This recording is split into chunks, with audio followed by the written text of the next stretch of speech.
Good evening, everyone, and welcome to Roy's Tie-Dye Sci-Fi Corner, episode number 189, Village of the Damned, the classic 1960 movie starring George Sanders, Barbara Shelley, and Michael Gwynn. With me tonight to talk about this classic from the 1960s, he's a teacher, he's a science fiction aficionado, and he's also my father-in-law. And this is Mr. Glenn Warkala. Glenn, welcome. Why, thank you. I'm so happy to be tie-dyed. Well, it's a pleasure to have you on the show, Glenn. And I'm glad we were able to connect tonight. And folks, I do want to apologize. I was having some tech issues on my end. And of course, we know how this show is. If I didn't have tech issues, you would think I was a pod. So anyway, there we go. So with that, we are going to get started and we're going to digress. Glenn, I just want to welcome. There's a couple viewers out there that are just starting to tune in, and I want to say hi to them. And I'm going to start off with Linda. She's joining us from Canada. Welcome, Linda. Great to see you out there. And she just commented and said, I get ridiculously excited when I see a YouTube notification pop up. And then I also see Randy Lee is joining us. Randy, welcome. Randy, I always forget to ask you where you, and I know you've told me, where are you tuning in from? So please remind me and refresh my memory. And also, I see Martin is joining us from New York. Welcome, Martin. Great to see you out there. And also, Don Bethman is joining us. He's joining us from Delaware. So welcome, Don. Good to see you out there. And Randy is joining us from Wisconsin. Thanks, Randy. I promise, if you're tuning in tomorrow night, I will not forget that. So just a mental note has been made. And also, I see Marianne is joining us. My friend, our friend Marianne from the Poconos. Marianne, welcome. Good to see you out there. And then also Ross is out there, the one and only co-host. Hey, Ross, how are you? He says, "What? No wasp woman?" We flew away. Yeah, they kind of like flew the coop, Ross. But thanks for everybody for being out there. We really appreciate it. And yeah. So we're going to be talking about the original 1960 film, Village of the Damned. Now, growing up, I had seen a lot of posters for this film and a lot of images, and it was not a movie that I had actually seen from beginning to end until actually we decided to actually talk about this. So I was kind of excited. And Glenn is can I say you are a lover of science fiction, Glenn? Yeah, that's 90% of what I read, and 90% of my science fiction is written. Well, okay. or audio books. I listen to books as much as I read them. Now, you know what? With that said, do you prefer the audio over the reading, or it doesn't really matter? I actually, yes. Okay. Yes. And there's Donaldson likes it, and there's somebody else who has actually said that they think that book should be heard rather than just silently read in print. That it, which is exactly what your brain does. Your brain transfers the pictures of the words into the sounds in your brain, and that's what your brain processes, the sound. Gotcha. Yeah, I mean that would actually make for a great separate discussion at some time, but it was just something that just kind of occurred while we were talking about that. Glenn, I want to let you know Shari's out there and she's saying hi. Oh, hi. And Martin's commenting, he's saying the Midwich Cuckoos, and you're absolutely right, Martin. So in regards to that, so let me just, this was one of the posters that was actually available in regards to this film. So we're going to get started on this. There's so Glenn, no T in, it's not witch though. It's witch. What's that? Oh, okay.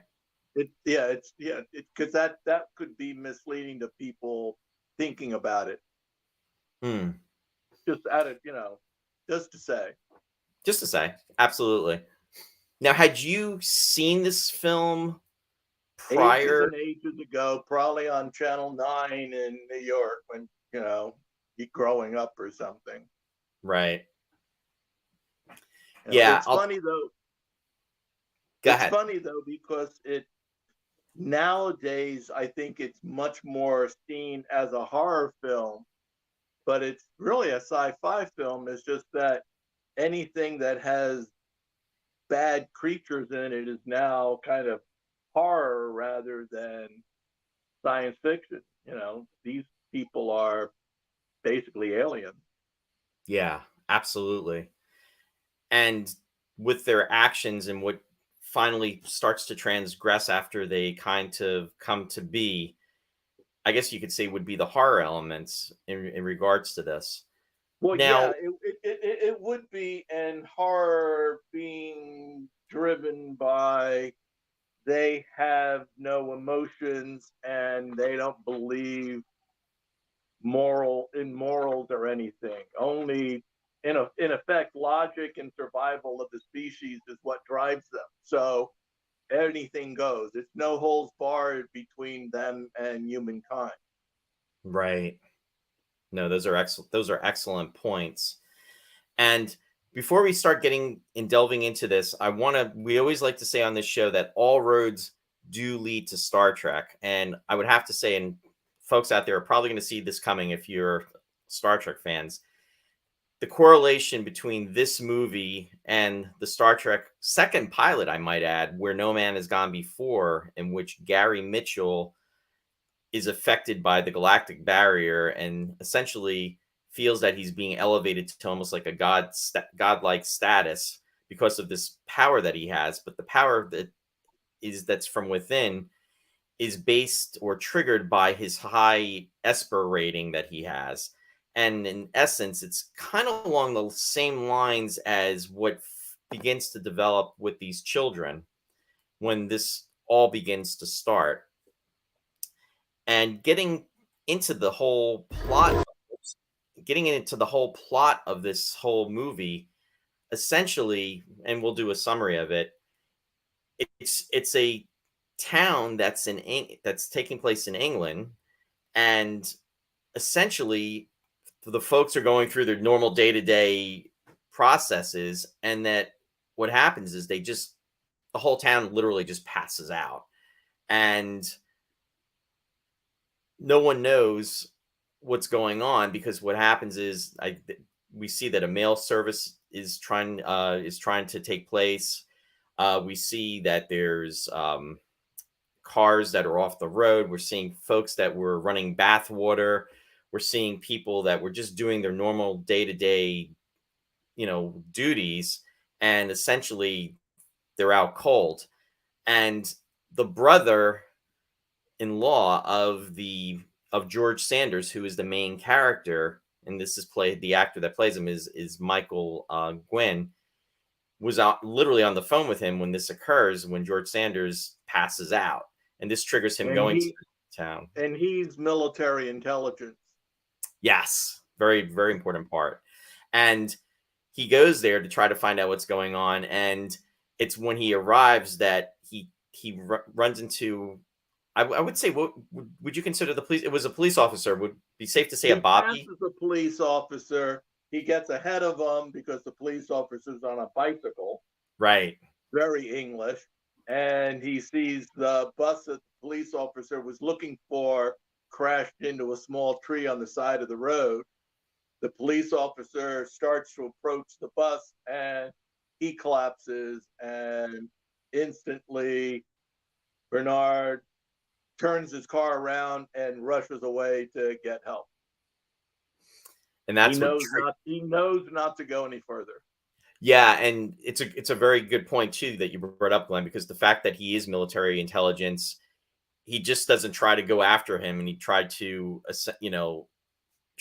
type of do some kind of rescue. He knows better, Well, he and also he initiates the cordon around the town because maneuvers are being done.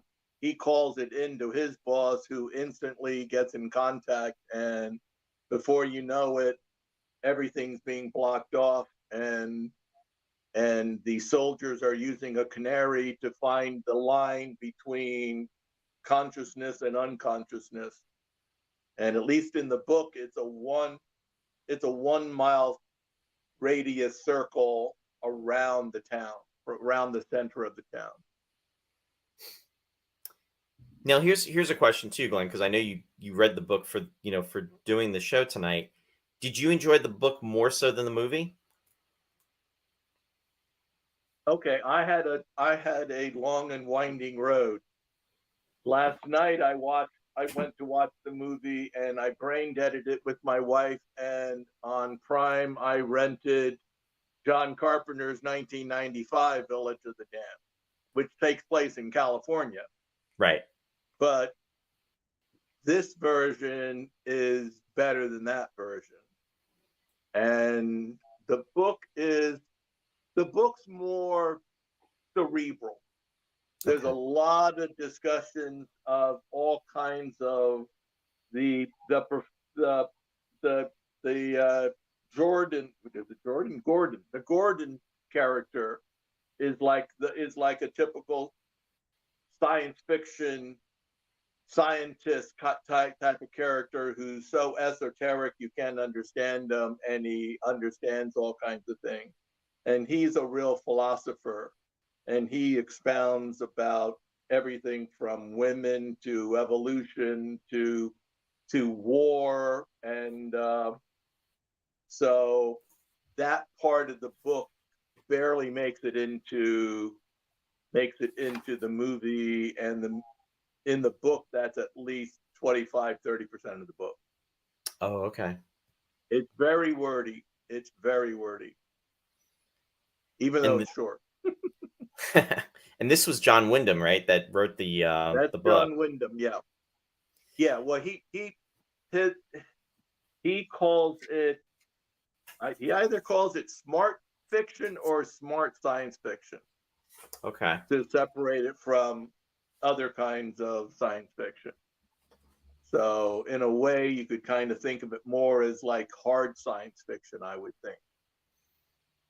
It's not So, it wasn't meant to be a monster movie. right. Right. And it really isn't. And to your earlier point, it gets lumped into that category just because of what the Just the children are. poster, Yeah. Yeah. the Exactly. poster. And as a note, the British, the British censors blocked them from I don't know why, it doesn't say why, blocked them from doing that eye look in the British version. It's Right. only the American version of the film that has those glowing eyes, Yeah, which because is kind of interesting. they were trying to achieve a, I think the rating was an A rating if I'm not mistaken. And in order to do that, they kept that type of optical effect out of the version that was shown in the UK, feeling Right. that it would have categorized it as being, I guess, more violent on a certain level. Yeah, yeah, right, sure. For 19 night for But yeah, 1960. it's very interesting about that. But they, But in regards to the character, George Sanders' character, who's the lead in the film, right. they do reference that he's very scientific, and there is almost a he has cerebral qualities, but He I does. but they don't seem to take it to the level that they imply about. Whereas I No. guess in the book, it's You more hear about evident. yeah, you hear about him pontificate.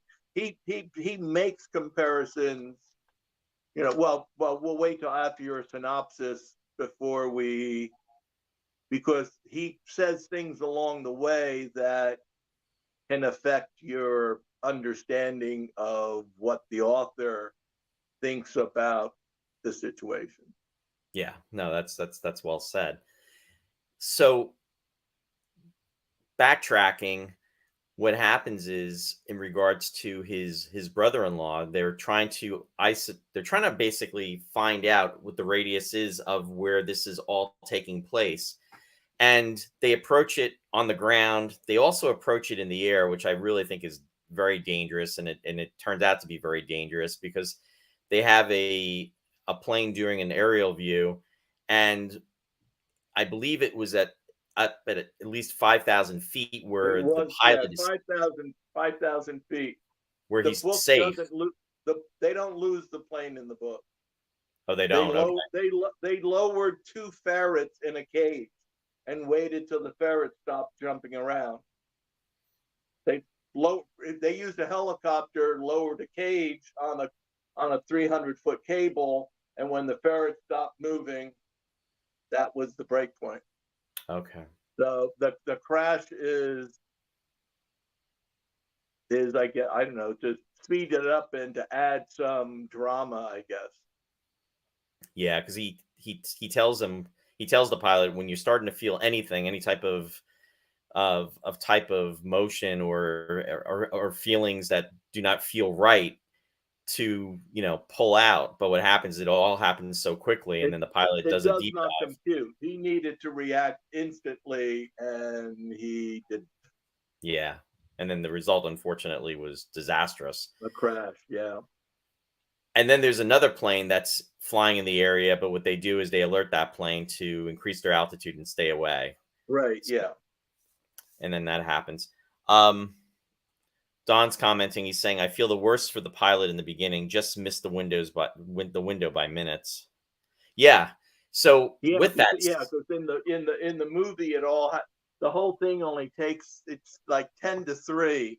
Only takes like 5 hours. It's more than 24 hours in the book. okay, And in the book, the aliens, or however this happened, are much kinder. It doesn't happen until 10:15 in the evening. And in that time of, in the 50s, most people would have been going to bed. So there right. wasn't much activity. So there isn't as much crashing going on and whatnot until the next morning, actually, when the morning drives are going and a bus is coming through. But everybody is already out in the town. Now here's a question too, Glenn. In the book, does it is it ever stated, at least maybe actually in the beginning or even throughout, what causes this? What causes the Ah, town to? that's a really interesting question too, and I don't know, and that's why the movie might feel more like a horror story. The plane flying over sees next to the Grange, that the old Grange is now being used for some scientific unit and such from the military doing research. And they see next to it what they call, it's really bizarre description, an inverted spoon. I'm envisioning sort of like a flying saucer with a tail Okay. on the ground, and it's big. It's as big as a football field, I think. Wow. And so there's something there. And then the next, and then later, they're ready to get photos and such, and it's gone. It just it's just gone. So they knew it was there. I think when they take their Geiger counters into town and such, there's a depression where it was next to the Grange, but there's no radiation or anything. But yes, there was something there in town. Okay. See, there's an implication that I think that there was some type of experiment, or there was some type of activity, military activity going on near the town, right? In the Well, movie. again, the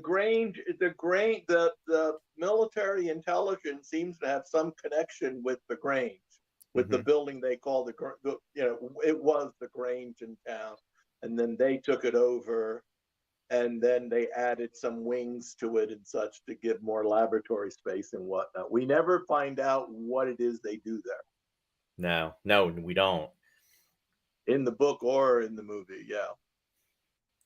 So after this time passes, and I think it's 4 hours, or it could be close to 4 to 5 hours. 5, yeah, it looks like the clock's at around 3 o'clock, and it was they zoomed in on the 10 o'clock clock at the beginning of the movie. The Yeah, with the titles credits. even kind of go over the clock. So when they awake, everybody does not know what happened. They don't know why they passed out. There is a No, feeling of they're coldness. cold. They're cold and such. Again, they see the clock difference. Hmm. In the book, they wake up. They missed a day. They wake up and they don't know that another day has passed. Mm. They wake up in the morning. They went to bed at night. They wake up in the morning, but it's one day later. So They they don't find lose. out instantly that anything has happened. So they've lost literally 24 They've hours. literally lost a day. Yeah. In the movie, I think, where do I have this? In the movie, they call it the timeout, but in the book, the event is called the day out Okay. because they missed a day, Right. It's interesting. Similar which but I think different. is a lot more mysterious and whatnot. And I don't know what they gained movie wise by compressing the time, because it could have all been done with the same shots, except Hmm. you'd show some people going to bed first. Right. You know, they were busy having people with their faucet going over and their burning their clothing. Well, in this, because they watch it during a whole day, two houses burned down and the people inside of them, and there's nothing they can do about it. Right. So there are some deaths caused by it, and they know stuff went on, but they couldn't enter the area. Yeah, and in fact, you referenced the 1995 film. That film holds some special memories too, and special moments, because that was actually one of the last films that Christopher Reeve had actually I done. think it is. I believe it that it was. I believe it was the last film that he was in, or at least the last film he was in that was released. Yeah. Maybe he was in something. Maybe this took that took the movie took a while to post production, and something came out in between that he was in. But this was Right. the last. Yeah, But in comparison, and we're not gonna go back and forth with these folks, but just since we're referencing it, if you have the opportunity, check it out. I mean, in regards to Christopher Reeve being in it, that would be the main reason to see it. I think personally, this movie holds up a lot better, even though it's an older this is movie. a better. Yeah, this is, even though this is a much older. It's close. It's much closer to the source material, taking place in an English, a small isolated English town, is a lot better than the California coast, and it's just, I don't know. It just seems like it would have, in the English setting in that time period.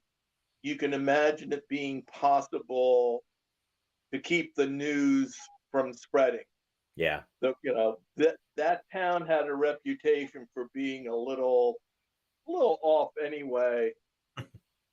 And when Well, this happens and the stories come out of the kids and such, they're just weirder than everybody thought they were. It's well, with just the that, way they are. with that town in the original movie, it's almost more. It's like a village, and it's more subdued. It's more remote. It's away from everything, so you can almost kind of depict how it could really. You could almost see how that could potentially happen. It's more believable, I think, in regards to Well, that. I mean, the other locations that we later find out were all highly isolated. This is Yeah. by far the least isolated, but the author takes pages and pages describing this town. It is so, it's been so average for 1,000 years that it's almost not average. It's so average. It's so nothing that it's unusual practically. So and so for something this unusual to happen there, there's a real contrast happening. Mm, Plus, it gives you, they're the kind of people who just live their life. right. This happens every every female of childbearing age becomes pregnant, and Right. they all have their children on the same day. It's like, and yet the town tries to go on. Well, now what's interesting too is in the book you were telling me. I think you said that it's about 60 women give birth. Yeah, I believe it was 30 boys and 28 girls. Okay. There's like 58, yeah. And in the big difference between the movie, besides the fact that this movie has 12, 6 and 6, Yep. and the John Carpenter one has 8, but one of them is stillborn, Right. so there's an extra boy. But in the Carpenter movies, the kids pair up in couples Right. at a real young age. In this one, they don't, but there's still sort of a ringleader. It's a different ringleader in the two movies. Mm-hmm. And in the book, the the the boys are all linked psychically, and the girls are all linked psychically. They're separate entities. And in the movie, in both movies, they all communicate together. What one knows, they all know. But that's Right. It's not like true in the book. it's It's like a by gender. it's yeah, it's almost like it's a commune. It's and I think I used this term earlier. I mean, and it's appropriate. It's almost like the Borg in Star Trek, how they all Yeah, interconnect. yeah, yeah. Gordon uses bees. It's a communal mind, sort of. Mhm. They use bees and ants as being like communal animals communicating. I mean, they don't have that psyche. The Right. Borg would be closer to that, but yeah, and it's interesting how, I mean, the movie does show you how he proved how Jordan proves it, which is interesting. Yeah, definitely. I just want to read a couple of the comments that came through. Don is saying about Christopher Reeve. He says "Remains of the Day," and I didn't see that, so I'm not sure when that movie came out. Don, that could be. And Martin commented saying, "Remember, nothing really happens in a quiet English village." Right. It's true. That's exactly what Wyndham keeps pounding into our heads in the beginning of this book. Like I say, it goes on for pages. Just to drive the point. And Martin also said it's a hive mind, and that's the terminology Yeah, from yeah. Trek in regards to that. But so these women have the babies. Now, one thing that this stirs up is some of these women have never, conceptualized before. So Right. Yeah. The youngest is 17. so that raises some flags, and then what happens is it's almost like they're being chastised for that, because it's like, sure, you didn't, you're giving birth, how, who was the father, and what happened. So and then Right. you have Yeah. also a situation where there's somebody that's married and they have not been together, so then they're thinking the husband's thinking there's infidelity going on, and this is causing an issue. Yeah. And And that becomes a major, not a major point, but he makes sure you're hearing this.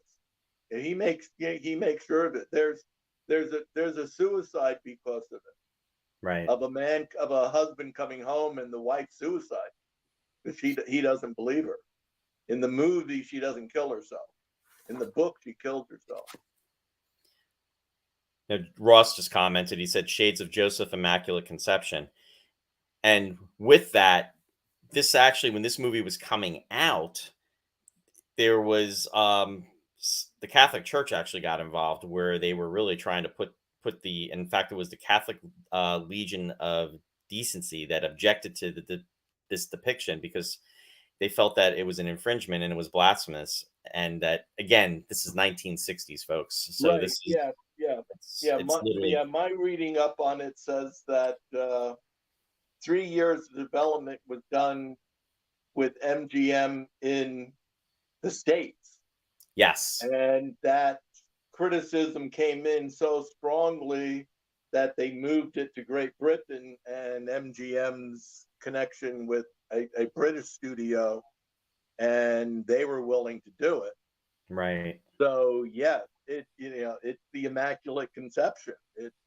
But it's a whole town. Yeah, So it's like, exactly. so but the it brings up, the book has a lot going on. It's written all from a men's point of view. The Mhm. men don't understand what the women are going through, even though some of the women are complaining about the attitude.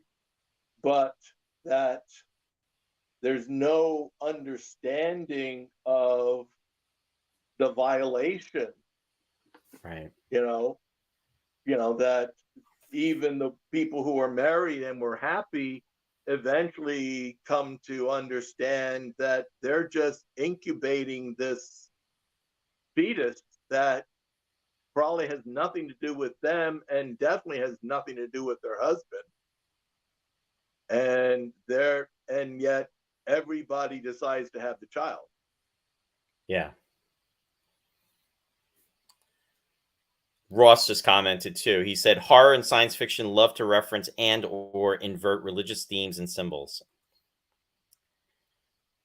Christian just joined us from Canada. He's saying hello to both of us, Glenn. Hello. And Linda is out there and she says, "Oh heck, sorry I'm late. I've been checking on Facebook, but it wasn't playing there for me anyway." And Linda is watching us on YouTube. So thanks for joining Uh-huh. us, Linda. And thanks for joining us, Christian. We appreciate it. Glenn, to your point, Barbara Shelley, or excuse me, yes, Barbara Shelley had commented that she felt the screenplay in regards to this film was misogystat. I can't pronounce it. Misogynistic. And that, Right. Yeah. Yeah. So's the book. The book is written by a man. The main characters are all men. There is hinting of some understanding on the other side by the author, but the male characters don't have that. There's a set of women who are older women, but obviously of childbearing age, and there's no doubt in modern times that it's a lesbian couple. hmm, And so it's there. And then you have somebody else who wants to leave town, and you think that they're going to look into trying to do something about it, but they're not allowed to. right. They can't do it, so to speak. But yeah, It's the Jordan's wife makes some long speeches, both in the book, I think, and even in the movie, about the stress that she's under, and how the men are dealing with it as, first they're dealing with it that they're cockled, and then they're dealing with it that well, we're going to get through this, and you can have the child. And the women are all going, "What are you talking about? You're acting like this is a big nothing. We'll wait 9 months, and we'll see what's what." They seem to be developing normally. Thanks a lot. They didn't get in there normally. yeah, exactly. Exactly. Jack Daly just joined us. Jack, welcome to the show. And he was saying, "Sorry I'm late. For some reason, I had the internet connection of the damned." Yeah, so did we. We did too. So don't worry about it, Jack. Um, Christian's commenting and saying hi to Ross as well as us. He said, "I remember once Martin Landau said he loves science fiction because you can get away with a lot of things." So, yeah, Well, very, that's very. true, but this book the book in particular does what hard science fiction does. It throws a possibility out there and then sees how people or society or whatever deals with it. And that's what's happening here. Eventually, it turns into a clash of two species by the end, with them talking those terms to each other, even though the child is 9 years old. Right. But the child looks like he's 18 years old, and intelligence and knowledge-wise, probably in their 30s. Well, another thing about this film too, Glenn, is it was only 77 minutes long. This Yeah, movie should have been a lot longer, and they could have definitely have gone into a lot more detail about the psychological pressures that the women were feeling and were up against, and also dealt with more maybe the origins, or got into more of the nitty-gritty. Or they could have kept it where that it was just implied and you really didn't know what was causing all this, and kept it a mystery. But at any rate, I think that it would have been a lot better if it had been a little bit longer. I mean, there are movies that are shorter, not, a 2 hour, 2.5 hour, even 3 hour, mega feature. But I think that this was affected by the length, the duration, just being, a I little over almost like an hour, really. Not even yeah, an hour and a I half. think some of what caused that is that in the book you almost never witness anything happening. It's Mm, always secondhand reports. So the action isn't in front of you. You keep hearing about things happening. Whereas in a movie, they show you them happening. right. And that moves things along a lot quicker. And then when they took out the the the extra things that the the professor, the Jordan gets into and such, that, I mean, time period wise, I found it interesting in the book that, like, H.G. Wells gets referenced probably 4 or 5 times, but Oh, he only gets referenced as H.G. It's assumed that's that a everybody knows who H.G. is. He's right. that big. He's that big a thing on their consciousness back in the 50s. That H.G. Wells and his looking at things is that powerful. Right. Well, that's where this movie is a product of the times in Oh that yeah, sense. but it turns it on its head. Well, yeah, it turns the science fiction conflict on its head. Hmm. You know, they make the comparison of War of the Worlds. You have the Martians coming with their superior technology, and they're cocksure that, that they're smarter and they're just going to take over the planet and whatnot. And then, of course, humble bacteria kills them.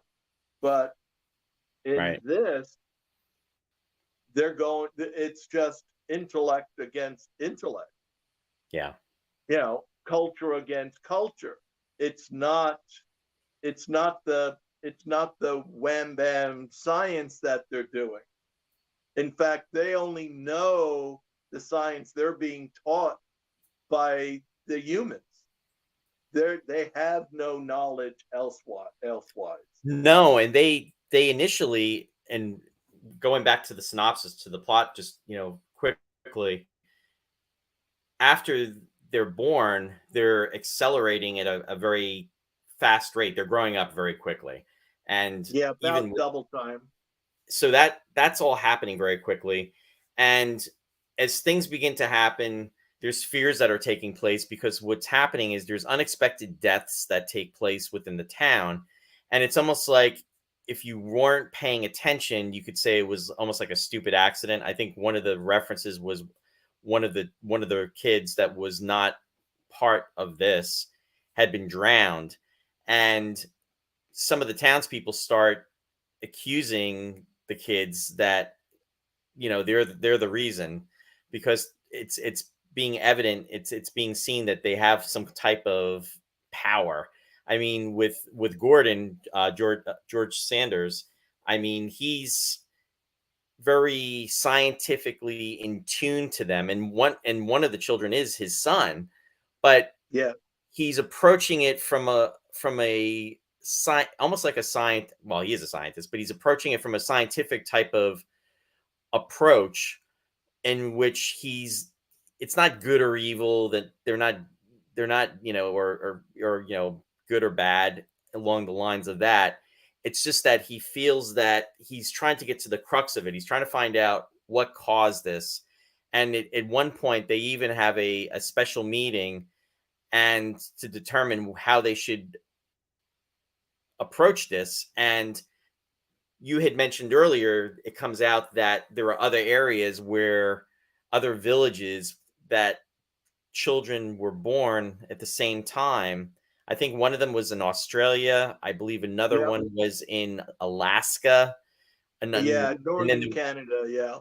yeah, and then there was also in Russia. And to your point before, that these are isolated areas, and it comes out that I guess the some of the men killed all the kids, all the children, and all the women. And then I believe in another area, or another where the births took place, all of them had died at a Yeah. Australia, for some reason, they didn't survive. yeah, That's all they say. The children didn't survive. I think the Canadian one, the northern Canadian ones, the having these blonde-haired children being born to dark-haired parents, they were left out in the cold and just left to freeze. And the Mongolian ones, maybe mm, the Mongolian ones were killed by that. There, the men killed the children and the women because right, of the nature of the birth. right, The father didn't father them, so both are damned, and they got rid of them. And right, then you bring up the very 1950s communist thing. The other communist the other city in Russia, they start educating the kids rapidly. right.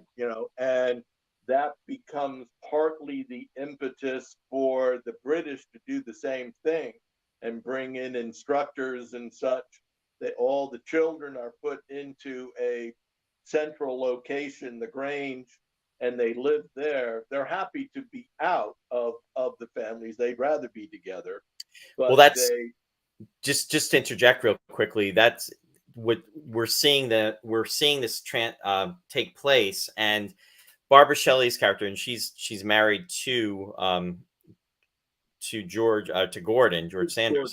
Yeah. and she's trying to nurture David, her son, but he really doesn't want to be bothered. And it's just, he just wants to be able to go. He said at one point, I think his finger gets cut, and she's trying to tend to it, and he just is pretty much emotionless about it, and says that he can take care of himself, and that he wants to go off to be with his father.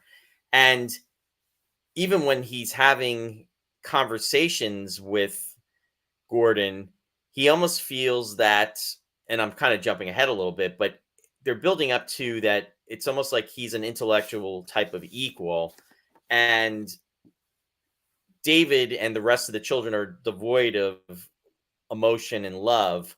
Not to say that Gordon is, but he's more subdued. And I think that's where David feels like he can relate to Gordon, his dad, on that level, Yeah. because it's almost like there's parallels, but not, exactly the same. Yeah, it particularly in the book, he is working on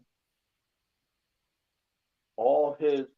I mean, again, he talks. He's the kind of person in science fiction that half of what he says is over the head of everybody around him.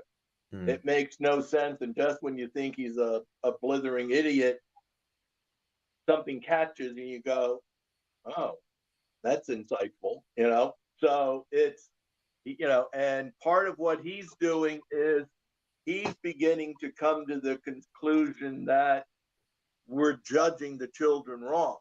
right. They they aren't human, and we're trying to judge them by human rules.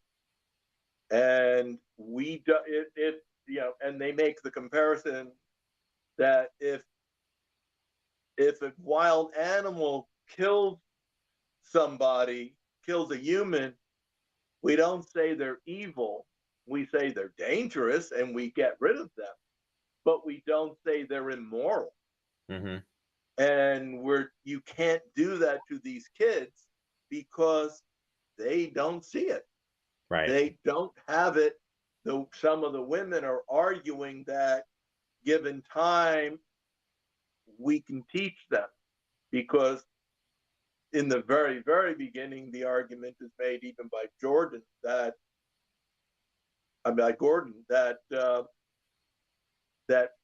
human babies are not born with morals; they have to be taught, Right. and we need to teach them.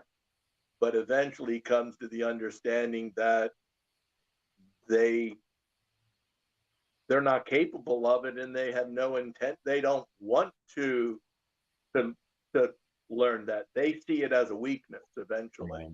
they see that humans having those thoughts is a weakness.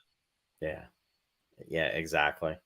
Um, Shari commented, she commented a while before she wrote, the aliens should have impregnated the men. Lots of laughs. There's a big point. I mean, we're doing the 1960 movie, but in England, there's a 2022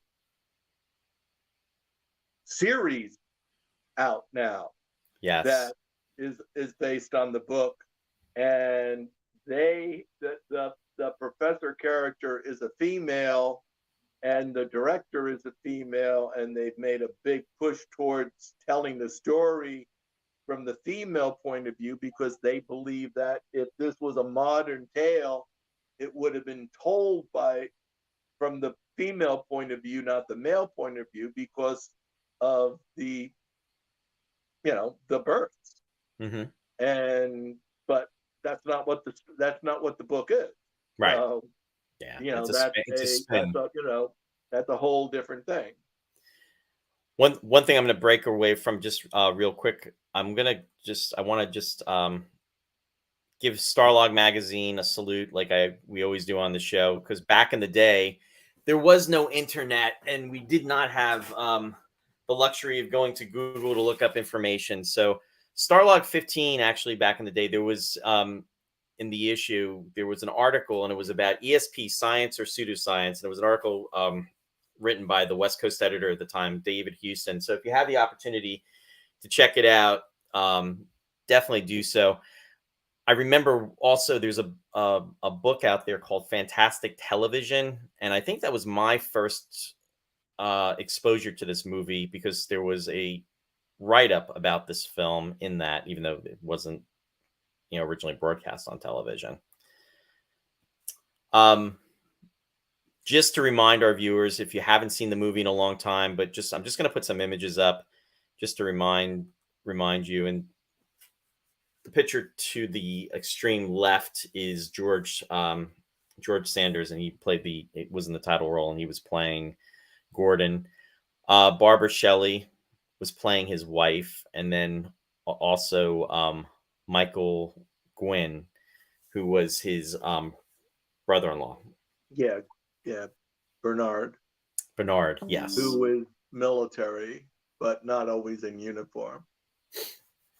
And then right above is David, and David was actually portrayed by the actor whose name is escaping me at the moment.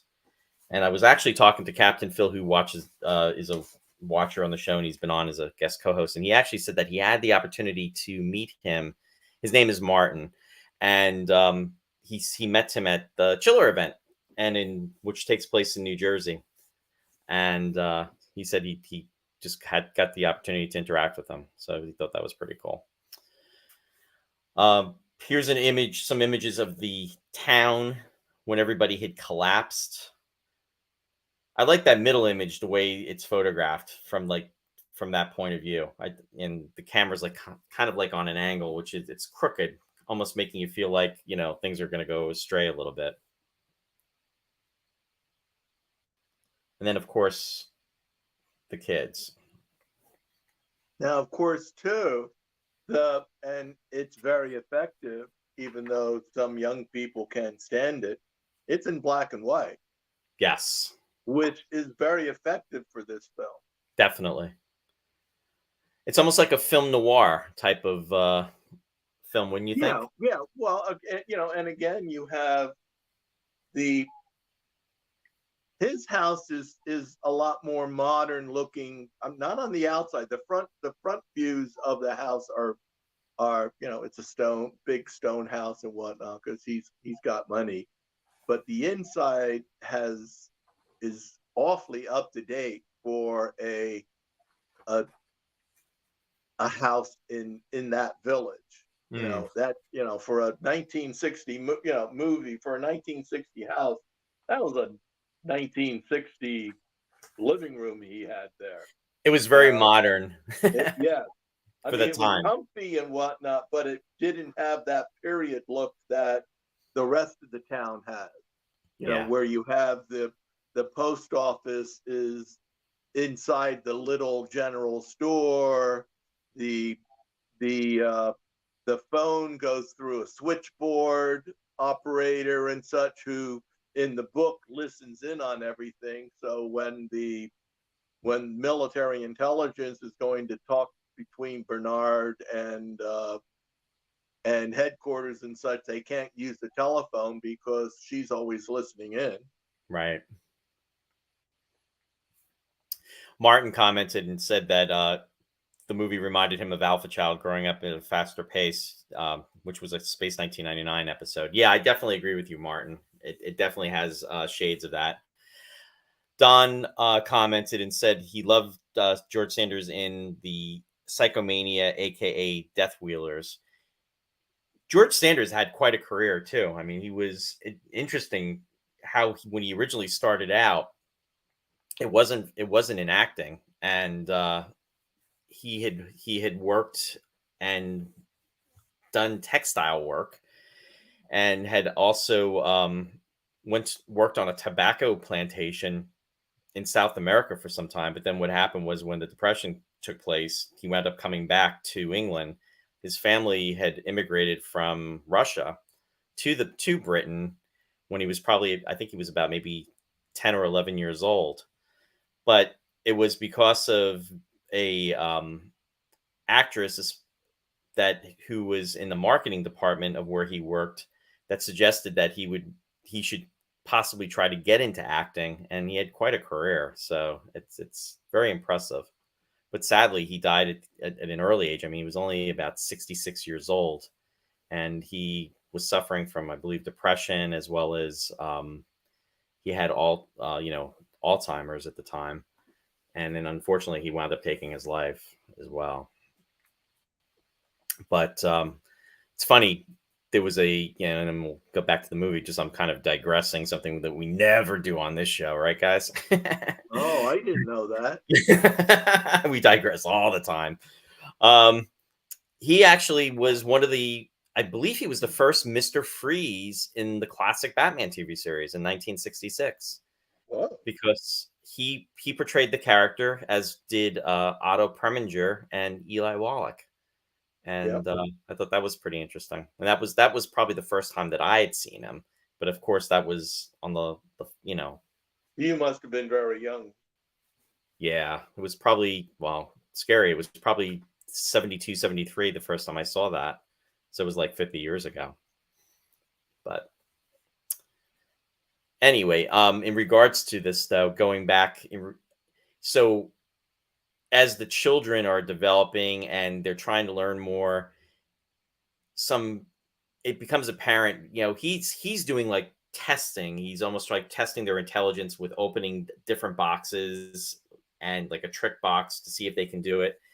And Well, go ahead, there's a Glenn. purpose to that. I mean, he's teaching at the Grange. Hmm. He's one. They brought in teachers, but particularly in the movie, he's teaching. He's acting as one of their instructors, Right. and he's had thoughts as to how they're thinking and such. He's seen that you watch one boy learn how finally be able to ride a bicycle, and the next day everybody can ride a bicycle. Right.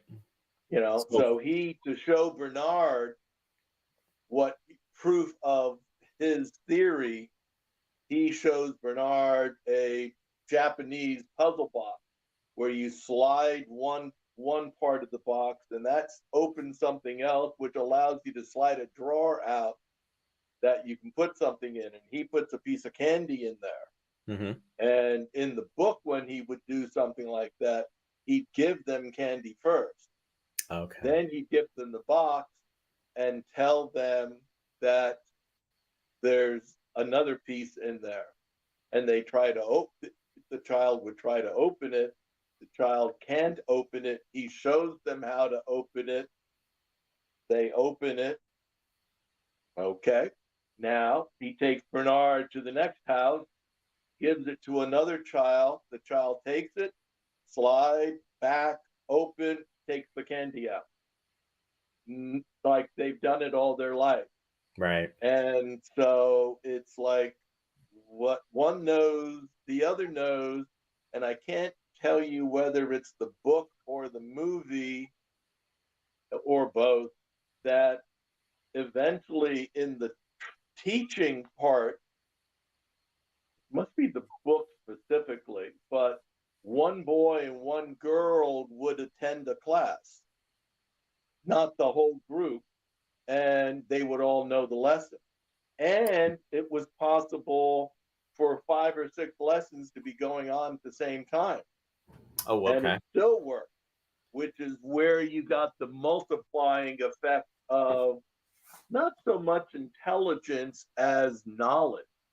They were sucking up knowledge so fast because they could be, in effect, the group mind could be learning 8 different things at the same time. Hmm. Yeah, that goes pretty far. Yeah, and I think that was probably the book. I think in Yeah, terms of. yeah, it's that strong in the book, but in the movie, they're very clear as to how quickly they're learning, and they make very clear. Well, I mean, the puzzle box did it. That they teach. They can teach one, and the rest know it. But they also, in the book and in the movie, they like some of his lessons. They do enjoy them, Hmm. and so he he begins thinking of himself not as their friend, but that they they they they get along with him because in effect he knows sort of how they are Right. and doesn't try to have them be something else, Hmm. and he asks direct questions Yep. which allows them to give direct answers eventually as we begin heading towards the climax and such. There's conversations going on that are very plain. Well, and the other piece of that too is that when this is all developing and evolving, we start to see the acts of violence. It's not so much hidden, but that they're carrying out. I mean, in regards to other kids. I mean, I guess at one point a few boys try to torment the one girl. They take a ball and they throw it at her, and they kind of ignore that. Well, she wa- she's about to do something, Hmm. and David, I think Restrains it her. was David. It was. David said, "Just ignore them." Yep. But she had started, and they showed the faces changing on the children. Yep. That something was beginning. They were being affected, and she backed off and turned around and walked away, and they freaked. Yeah. And they So yeah, scatter. but the all the violence, it's all retaliation. Hmm. They never initiated anything, Right. and very very early you see the movie actually takes more of a horror, both movies take more of a horror thing towards it, that we have the the the young child being given in this movie a bottle, and in the other one, in the later movie, I think a something in a bowl or something, but they're too hot, Right. and the mother is forced to stick her hand into a pot of boiling water Yeah. against her will, which is pretty dreadful. Yeah. In the book, what happens is we we hear again, we never see, it's always secondhand, but that the doctor relates about one of the mothers, she accidentally pricked the child changing the diaper, and pretty soon she's plunging the pin in and out of her arm, so the retaliation is always more than it needs to be, which goes. Exactly. Yeah, And when the one girl, the driver accidentally hits the girl and is very sympathetic, is apologizing, saying it was an accident. It doesn't matter. When they pretty much mind control him to go back into the car and then just drive away and slam into a wall.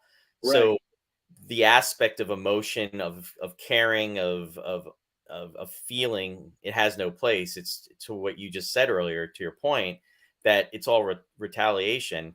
That if you Yeah. do something to me, I'm going to do it to you, and it doesn't matter how sorry you are, and it doesn't matter if it was by accident or on purpose. It doesn't matter. It's just that you're gonna pay for what you did, and that's it. Well, yeah, but it's not. It's it's not. You're going. It's not a punishment. It's a deterrent.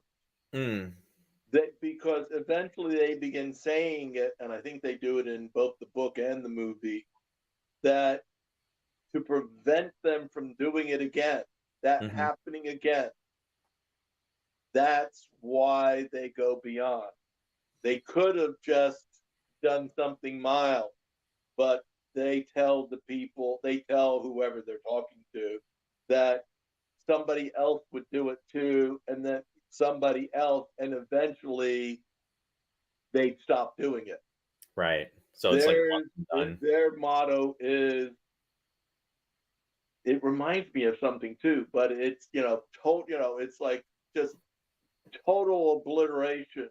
Well, in a way, it reminds me of Ender's Game. Okay. That Ender, when he went smaller kid than the other cadets that he's in with and whatnot, if he does have to fight, he's in it to cripple the kid. Hmm. You will never attack me again. Right. It is total. He doesn't want to fight, but if he's going to do it, he's not going to do it just enough and then get jumped again. Yeah. And that's what these children are doing. Their retaliation they're, I guess in the movie, when Bernard begins hassling them, hassling one of them, questioning and whatnot, badgering them, and won't back down and begins threatening them, they, the boy, I think it's a boy, Yeah, David. Creates such fear in him that he goes catatonic. Right. And I don't know whether it's the movie or the book that they said, I think it's a movie, that, his glands will return to normal and he'll be okay. Yeah, The that was in the doctors movie. say, That was in the movie. right. So it's like, but the doctor is looking at him going, I've never seen someone in shock like, this badly, because there's no half measures. Yeah. It's either all or nothing. It's all or nothing, And there's which no is what emotion. makes them, which is what gives the horror aspect to it. It's not a bad strategy. It's just not a strategy that Western civilization is happy with. Right. There's no moderation. There's no attempt to do as little damage as possible or whatnot. It absolute. It's alien. Exactly. Exactly. And that's where all that ties in. So this is progressing. And again, Gordon is trying to be philosophical. And he's trying to learn too from them. And in fact, at one point, he even says he's asking the questions. And it was almost like there was a soft tone to David, at least when he responds. And it probably wasn't intentional when he says, we want to learn from you. We don't want to be telling you information. We want you to tell us. Right. And Yeah. He's trying to. Yeah. yeah, it's one way and one way only. But as more and more time is evolving, what's happening is and these different acts are taking place, which are much more violent, and people are being killed. He realizes that it's not going to work with these kids, and the children want to leave that area, and they want to go to an area that's going to be where they can spread out and be safe, because they know eventually what's going to happen is they're going to be destroyed, because we find out that I think it was a missile was launched from a location that was in Russia that 60, destroyed. 60 mile, a new 60-mile a missile with a nuclear warhead. Yeah, to obliterate them. They took out all the citizens, and including all the children. Yeah. And that goes down as a comparison in the book, especially for Gordon, of the two systems. You get the communist system, and comparing the communist system to the children, capital C, that taking out the innocent plus the children in Russia, that was just what a citizen is expected to have to put up with. Mm-hmm. That for the better benefit of the rest, they'll have to be sacrificed. Right. But in Western culture and Western religion and whatnot, we can't deal with that. Right. And the children know that it's going to be a hard, that it probably is going to be impossible for England to destroy them. Our system is not set up to deal with something like that. Exactly. So it's their intent to escape, and with all of this, this is when Gordon realizes that they have to be stopped.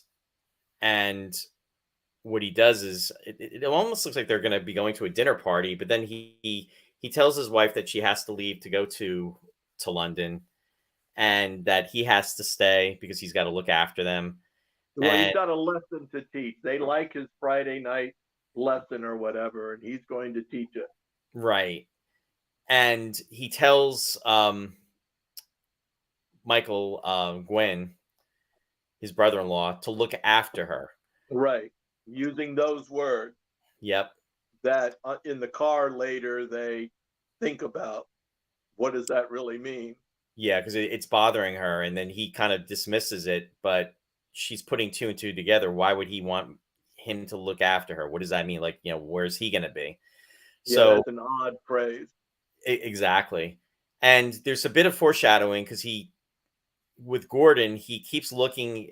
It takes place twice. It's a foreshadowing of what is to come when he looks at the fireplace and the brick wall, and how that is almost impenetrable. And what he comes up with is that he's going to use a bomb, which we don't really know. Well, actually, we do know because we see him actually putting it together, and he's going to essentially put up a brick wall in his mind so that the children will not be able to see through what he's actually devising.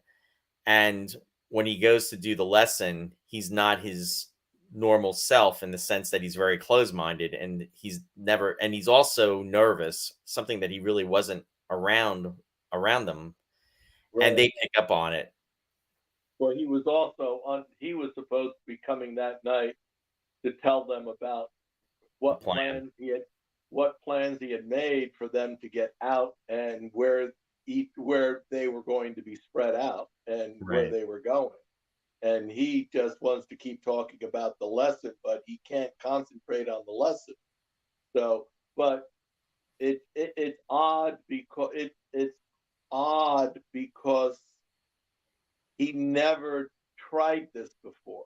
Hmm. He never tried to hide something from them before. Whereas in the book, it's actually interesting that he doesn't try to hide it. Oh, That does not happen. He goes and he's going to show them films that he has of Greece, and his wife says, "You've shown them pictures of these films twice already," and he went, "They always love watching them, and there's always something else to say about Greece." So he has all this film equipment. He has film and a projector and a microphone and speakers and all kinds of things, and these other two heavy boxes and such. And Bernard drives them over. The kids come out.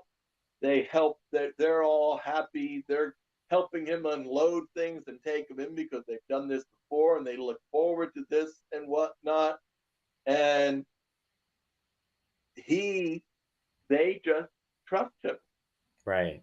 And in the two boxes that Bernard thought had recording equipment and whatnot, there's packs and packs of 10 times what he had in the movie.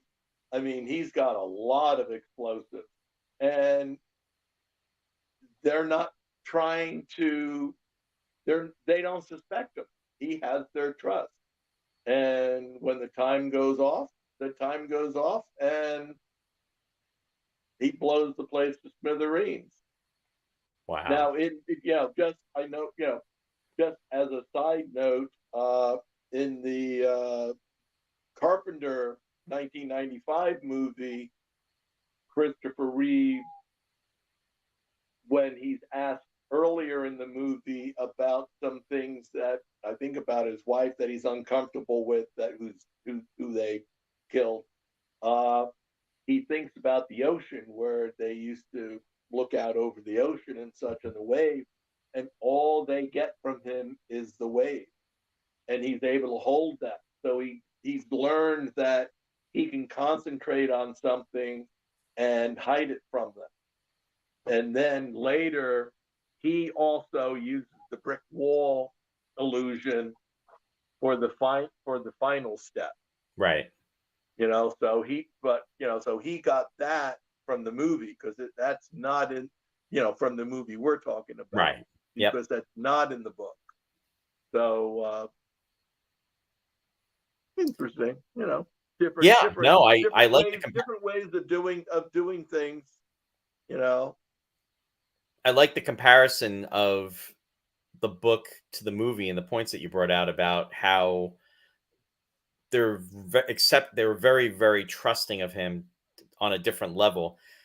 I mean, it's all of this is implied during the film, but not to the level and to the depth that it obviously comes through in the book.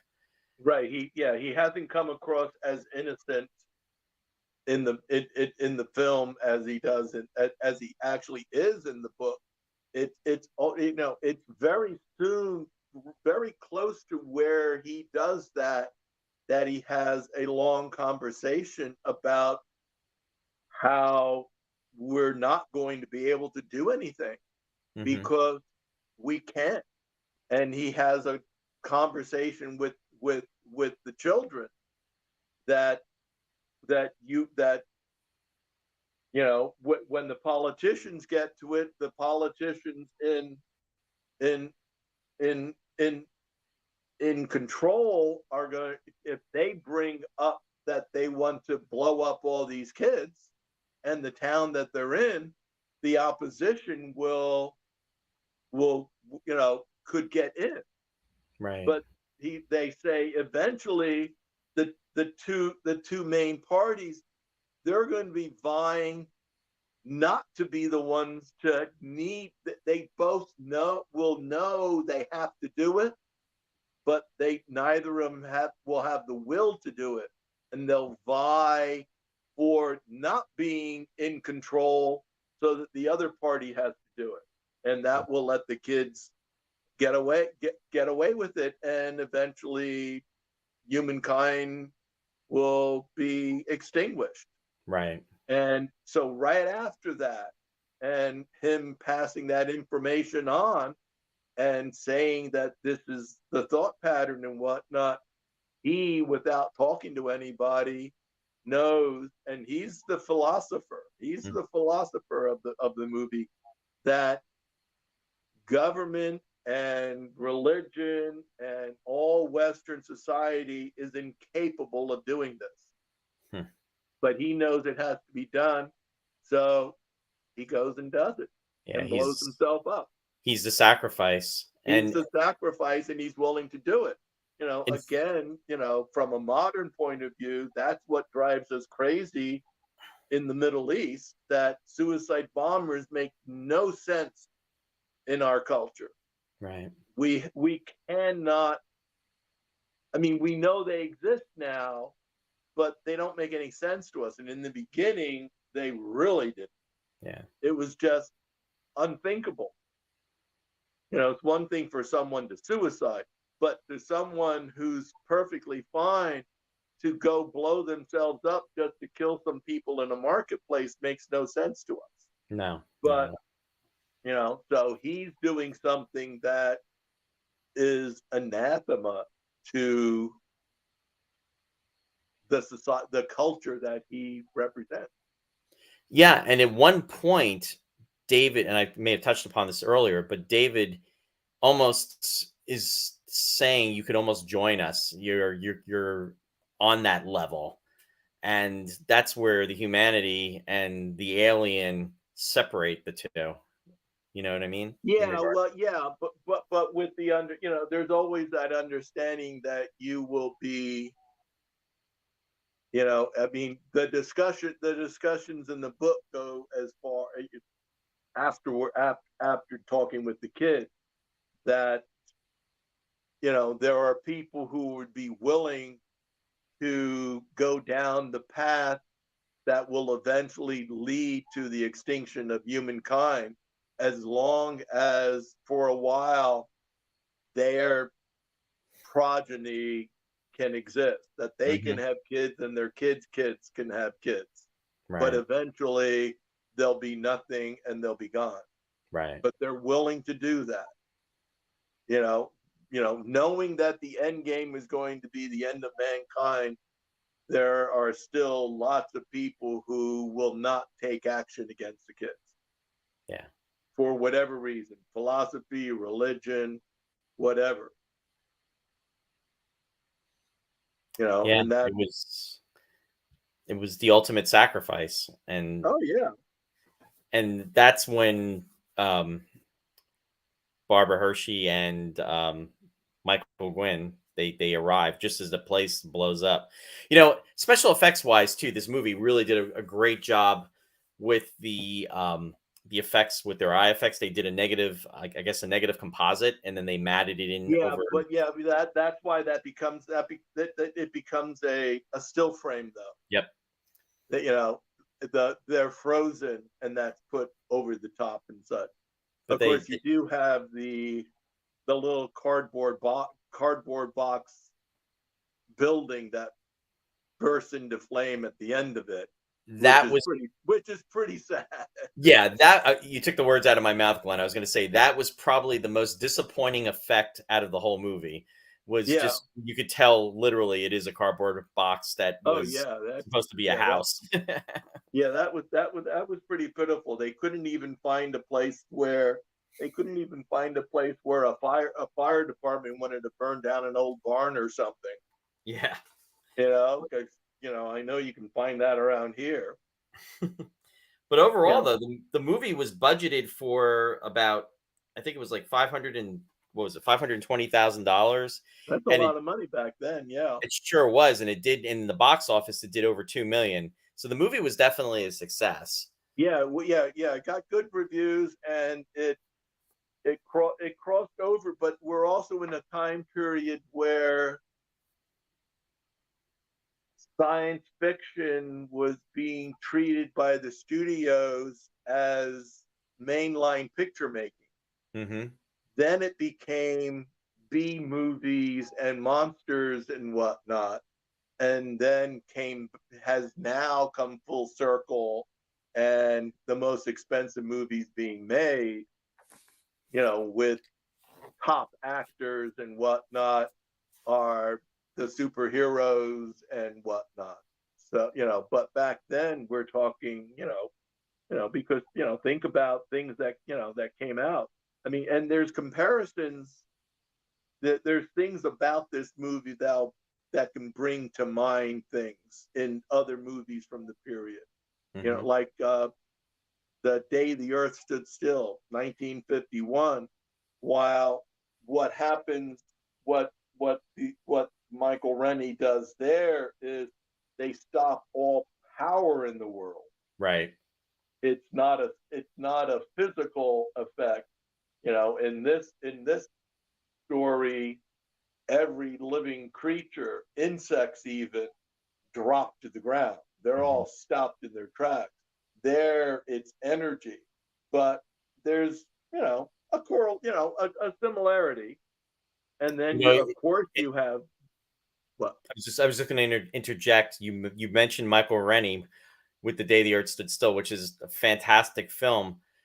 Michael Rennie was actually considered for the lead role in this movie originally. Oh, too. really? That I hadn't run into. Yeah, so I thought that was pretty interesting. Yeah, that's cool. And of course, then you have, one of I think it's a favorite of yours too, Invasion of the Body Snatchers, 1956. Absolutely. Which is replacing humans with aliens, except they're replacing their bodies and taking their roles in the world as adults, whereas in this movie they're coming as fetuses, as infants, and will eventually take over everything. Yeah. It's a different track, and yet somewhat similar. Martin commented, and he said this film was an echo of the Cold War. It's it very there's one of the big points is a lot of the communist type the communist type thing, with the kids being on the communist side, the group mind and whatnot, group think even, but so they all think alike and such. So, and it's that, and the it's bizarre, the strength of the female issues in the story, both in the movie and in the book and such, even though none of the male characters seems to get it at all. I think Wyndham did. He just he needed his characters to be representative of their time. Right. But like I said, there's a couple, a female couple that are mentioned, and one of them is really indignant when they do the first meeting of explaining what's really going on and such, and wants to walk out because they had no relationship with men. Right. And they just can't handle it. The one can't handle this. And then you have the young girls and such, where they talk to the minister and such, and the minister's going, I'll give you the support and what, and they're going, but it's impossible. Yeah. Without saying, back in those days, I've never had relations with a man. Right. I can't be pregnant. And you have, as you mentioned, the husband comes back from being away, and his wife's pregnant. Well, he hasn't been here. How is that possible? She cheated on me. Right. You have, it's just, the father with the 17-year-old girl who says she's never done anything, and he's got to deal with this somehow, which is how you eventually get the scene where in the pub, all the men are there commiserating. Meanwhile, the women are having babies. They're all pissed off, and you have practically the Frankenstein scene where they go to the Grange where the children are. They pick up straw or whatnot and burn it. light them and turn them into torches. Yep. And start walking, and then David comes out and stops them, and the lead guy drops his bundle and can't move while everything around him breaks into flame, and he's burned to death. Right. And nobody can move to help him. Yeah. Yeah, it's rather terrifying, and again, that's probably the main reason why this is almost depicted as horror, but it really isn't. It's really right. pure science fiction. It's the extreme that the children go to. Yeah. That we see as, that our culture says is horror, and yet go back to read a biography of Attila the Hun once. Well, the way he conquered Eastern Europe was he'd go to the first fortified city and you surrender, or we will kill every man, woman, child, and animal in your city when we finally break in. And they only had to do that once. And after that, when they hit to the next city, they surrendered and opened the gate, and they didn't kill them. They took tribute from them and made it part of their empire, which is how they were able to take everything. But it was that extreme that Western culture won't do. Right. And that's what the kids do. Yeah, no, that's a good. We see it as horror. That's a great. See it as it's perfectly logical. That's a great analogy in regards to the comparisons, but and that's it in a nutshell. Now, I'm going to start to wind down. One question too, Glenn. John Wyndham had actually wrote this this novel, and this novel actually the movie rights were obtained even before the book was published. Oh, Now, that I Ross had haven't even, read either. yeah, so I thought that was interesting. Ross had mentioned earlier too, and he had reminded me that I guess The Day of the Triffids was also written by John Wyndham, and I think you and I were talking about this Yeah, too. yeah, that's a That movie, more well-known book yeah, and that or movie came out in movie. '63, if I remember correctly. So it was just a couple of years after that. So that's more where it's plant based in Right, regards to, yeah, he's I mean, the sites talk about him for the time period as being the leading science fiction writer in England, Hmm. and his stuff is very intellectual, philosophical. Yeah. He brings up a lot of different things. Again, Day of the Trip is doing some of the same things that are going on here, except you have the killer plan for walking down the sidewalk chasing people. Yeah, and then Yeah, it's the ecology of the earth, the salt water that right. destroys them. Yeah, yeah. Who knows? They gave birth to the dilats. Yeah. Exterminate. uh, so I'm going to start to wind down, Glenn.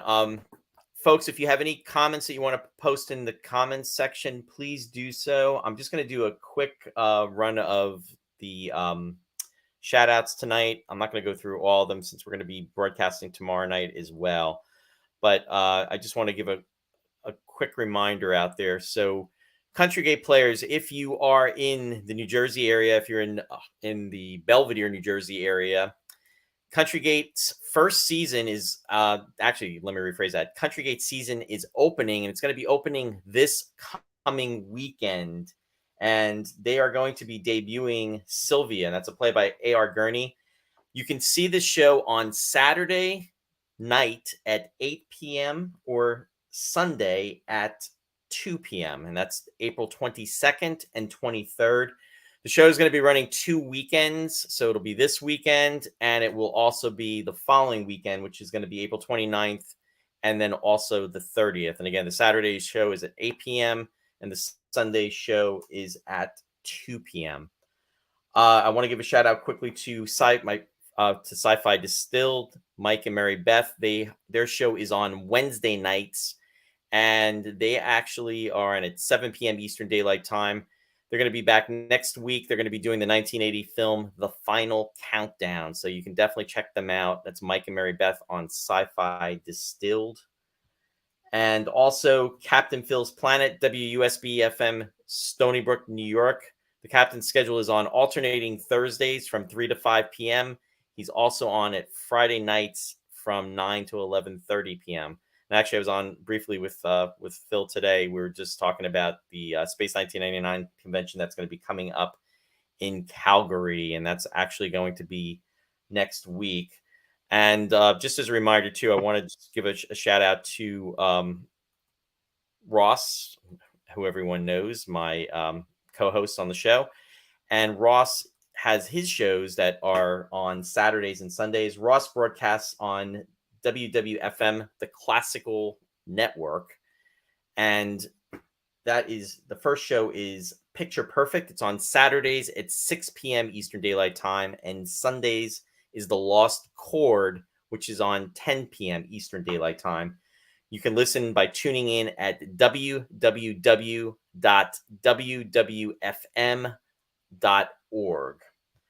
And as a reminder, Roy's Tie-Dye Sci-Fi Corner t-shirts, we are still taking orders for them. If you are interested, they are $35. That will include shipping within the U.S. So if you are interested, please just send me a instant message. Squeaker is not included. He just wanted to be in the photo. So just as a reminder on that. How about Bible? Yeah, well, that wasn't going to happen. that would have been an A for effort if I could have. I mean, yeah. Just as a reminder, Star Trek Picard season 3, they just dropped the 10th episode on the Paramount Network at 3 a.m. this morning. because they drop it at 12 a.m. Pacific Standard Time. So if you haven't had the opportunity to watch it yet, definitely check it out. The third season, all I'm going to say is I have not given any spoilers away, nor am I going to, but I will just say it is a nostalgia fest. Definitely check it out. I did a write-up about it on the show's page, and I really think it hits home on many, many levels. But if you have not had the opportunity, definitely check it out, and it's definitely worth viewing, especially if you've been following the show and you've seen the last 9 episodes. The 10th one just dropped. So Ross and I will be back tomorrow, and tomorrow's Friday, April 21st. We will be back at 7:30 p.m. Eastern Daylight Time, and we are going to be doing our 4th season opener. And we are going to be kicking it off with the 1997 film Austin Powers, International Man of Intrigue. So we're going to go a little bit lighter tomorrow night, folks. So anyway, we hope that you will join us. And I'm just going to check the comments real quick. Just want to say that Shari just commented, Glenn, and said, thanks for being on the show, Glenn. Loved all your sci-fi knowledge. Makes me want to see the movie now and read the book. And Don just commented and said, I currently have very little trust for platinum blondes. But anyway, let me just bring this back here. And look at their hair. If you look at their hair, and if their hair follicles are flat on one side, so it's like a D profile, they're the children. Okay, that was the identifier on the hair. Yeah, no, they were very distinct for sure. Glenn, I want to say thank you very much for being on the show with me. I really appreciate it, and it was wonderful to have you on to share your knowledge. Thank you for the opportunity. It was fun. Oh, glad. I'm very happy to hear that. Folks, as we always like to say at the end, live long and prosper, and hope you have a wonderful rest of the evening, and hope you have a wonderful Friday. Take care, and we'll see you tomorrow. Bye-bye.